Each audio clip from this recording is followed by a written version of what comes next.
So in this video, I'll work through the solution of how to find the escape speed of an object in a gravitational field. So I'll use the standard methodology. First of all, I'll draw a diagram. So I have my planet, which is mass m, my object, my little object of mass little m, and I want to find the escape velocity. So I want to find the velocity in the direction indicated on the diagram. What do I have? So I will choose my system to be an isolated system. So that is, my system will include the planet and my object only.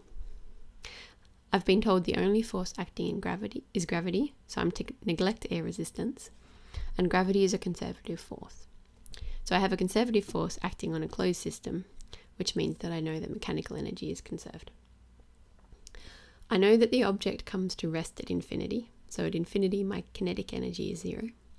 And I also know that at infinity my object has escaped the gravitational field. So there's no more influence from gravity, so the potential energy of my object is also 0. I have a formula for my potential energy, and I have a formula for my kinetic energy.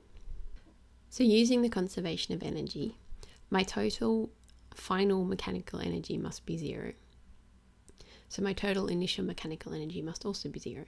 And I know that my total mechanical energy is equal to the Ke plus the Pe, which is half mv squared minus 2g m on r. So that means that my kinetic energy must equal my potential energy, and rearranging, I can find my escape velocity for an object at a distance r